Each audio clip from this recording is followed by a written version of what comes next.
Ganhar a Champions agora é difícil, então antes era muito mais. Foi isso que o superestimado do Gullit disse.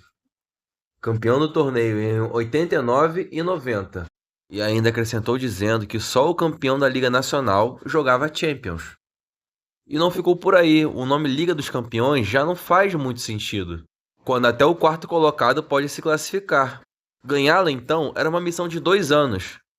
Mas se olharmos para o mapa dos participantes da temporada 96 ou 97, a última sob essa regra, a realidade é que a coisa não parecia ser assim tão difícil.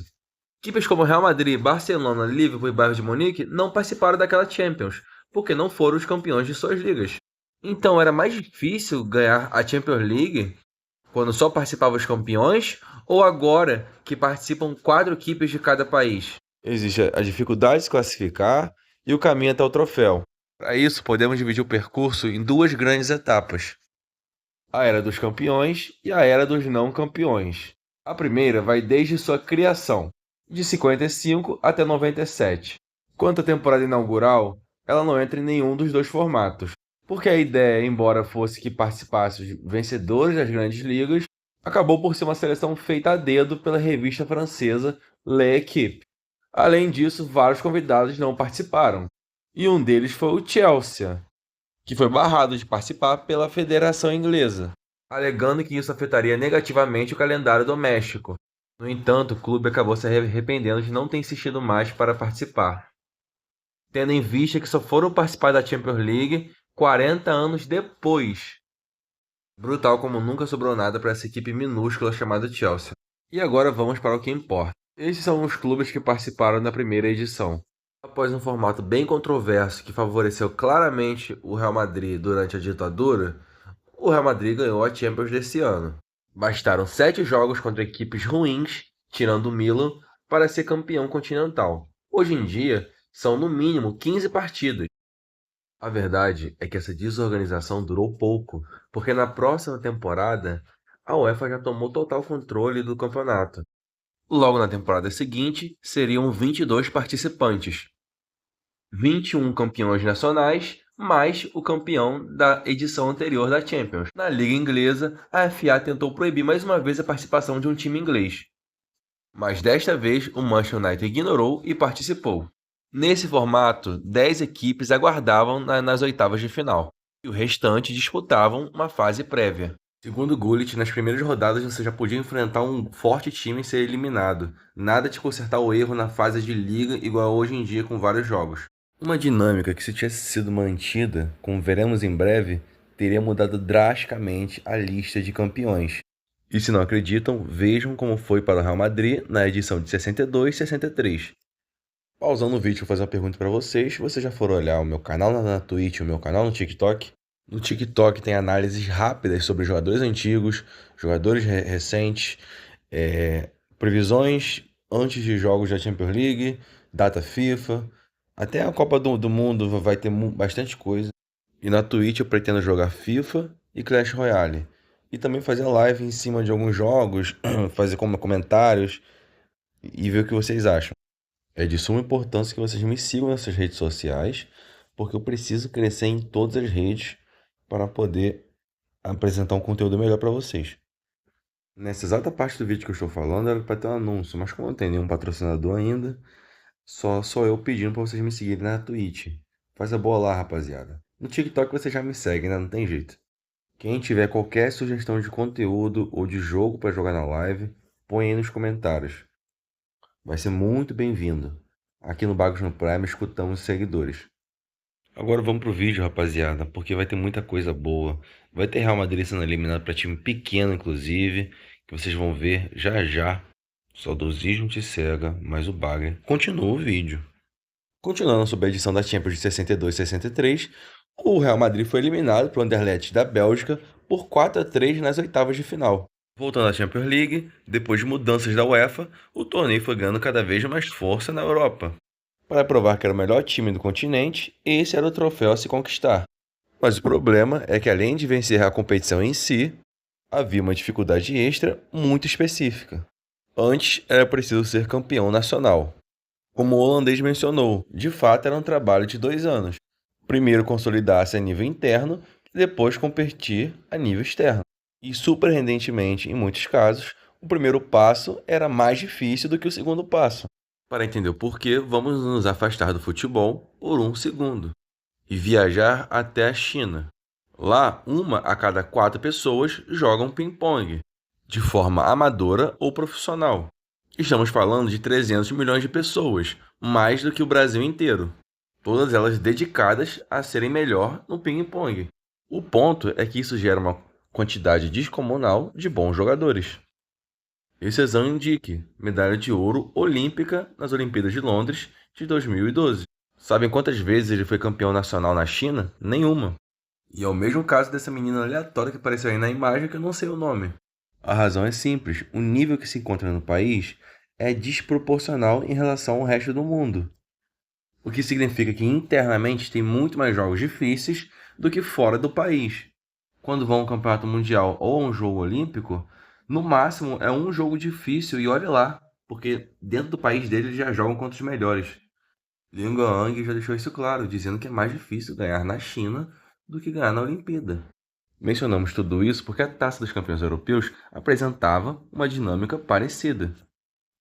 Em certos países, se jogam dentro da melhor liga do mundo, o maior desafio está dentro da sua própria liga. Depois que você passa disso, teoricamente é mais fácil fora dela. Durante a década de 80 e 90, o campeonato mais difícil era o campeonato italiano. E como só tinha uma vaga para a competição, equipes como a Juventus de Roberto Baggio ficou 8 anos fora da competição. A Inter de Milão também ficou muitos anos fora. Com o Barcelona também aconteceu o mesmo. De 86 a 90, o Real Madrid dominou a La Liga, não dando nenhuma chance para o Barcelona jogar a Champions. No entanto, nas ligas menores, a realidade era bem diferente. Tal qual como as grandes, elas tinham um único lugar garantido. Mas esse vinha carregado de esperança e de ilusão. Não por uma questão de nível, apesar de haver grandes equipes no leste europeu, como o Ajax, mas sim por razões puramente estatísticas. Em 1986, o Steaua de Bucareste foi campeão, e em 91 foi a vez do Estrela Vermelha da Iugoslávia. Ambas foram surpresas naquela época. Mas se formos olhar o caminho deles na competição, vamos perceber que foi bem fácil. Só clube minúsculo que você não faz a menor ideia de quem seja, tirando o Barcelona na final. E no outro caso da outra equipe, se formos olhar bem, né, não foi tão difícil assim. Olha, Rangers, beleza, é um bom time. Agora, que time é esse? Bayern de Munique e o Olympique de Marseille, que é minúsculo. E sim, essa final foi disputada em Bali, na Itália. O ponto é, em ambos os casos, além da meia-final e da final, todos os outros jogos foram mais fáceis. E o que eu tô querendo dizer é que em um jogo, a probabilidade de um time mais fraco vencer um outro time que é um pouquinho mais forte é maior. O Estrela Vermelha só precisou de uma grande noite para vencer o Olympique de Marselha e se sagrar campeão. E aí o treinador do time falou isso daí, que tá em espanhol, e eu acho que você sabe ler espanhol, não vou ficar repetindo, né? Igual um bobo aqui no vídeo. Todos os outros jogos da competição não eram atrativos. A única atração desse campeonato era a semifinal e a final. E isso impactava diretamente no capital financeiro da competição. Menos interesse é igual menos dinheiro é igual menos venda de entradas, e menos venda de entradas é igual a baixo valor televisivo. E aí vocês já estão vendo como é que é a bola de neve, né? Por causa disso, a UEFA decidiu fazer algumas alterações. Na temporada 91-92, ainda sob o nome de Taça dos Campeões, foi introduzida uma fase de grupos. Tinha uma fase de oitavas de final e os que se classificavam para as quartas de final se dividiam em 2 grupos, grupo A e grupo B, e o primeiro de cada grupo ia para a final. E quem se beneficiou disso foi o Barcelona, deixou de ser um clube minúsculo para ter alguma relevância na Europa. No ano seguinte, o torneio deixou de se chamar Taça dos Campeões Europeus e adotou o nome Liga dos Campeões. Não foi apenas uma mudança de nome, foram mudados os aspectos comerciais e instaurada oficialmente a fase de grupos. Mas apenas os campeões nacionais jogavam. Só em 96 a regra foi alterada. Foi apresentado o projeto por uma revista italiana para 32 equipes jogar o campeonato. E aí a UEFA teve duas alternativas: manter a tradição ou modificar o formato. E decidiram modificar. Por isso, na temporada 97, 98, pela primeira vez, tinham equipes que não eram campeões de seu país na Champions League. Além dos próprios campeões nacionais e o atual campeão da Champions, se juntou 8 vice-campeões nacionais da Europa para jogar a Champions. Só das 8 melhores ligas, claro. As outras ligas não sobrou nada, brutal. Passou de 16 para 24 equipes. E agora vamos para a segunda etapa do vídeo, que é a era dos não campeões nacionais, que vai de 97 até 2006. A lista passou disso em 96 e 97 para isso em 97 e 98. E sim, o nível desportivo aumentou, a audiência também aumentou. E, obviamente, a premiação financeira a distribuir também aumentou. E na temporada de 99, a UEFA aumentou de 24 clubes para 32, obviamente visando o financeiro, tendo visto que foi um sucesso aumentar para 24. E na imagem você pode ver quantas vagas por liga foram distribuídas. E tem uma equipe que se favoreceu mais do que todas as outras com essa mudança, que foi o Real Madrid. Mas vamos chegar lá. Primeiramente, o Atlético de Madrid chegou em 3 finais, 2, se eu não me engano, foi vice. Se o campeão da La Liga fosse o único a ir para a Champions League, o Atlético de Madrid não teria chegado em nenhuma final. Às vezes que o Atlético de Madrid chegou na Champions League na final, foi porque eles conseguiram uma classificação boa, entende? Ou porque foram campeões de sua liga. E falando de Real Madrid, se o formato fosse aquele formato antigo que só o campeão se classifica, o Real Madrid deixaria de ter 5 Champions League. Porque das últimas 8, 5 eles ganharam sem ser campeão nacional.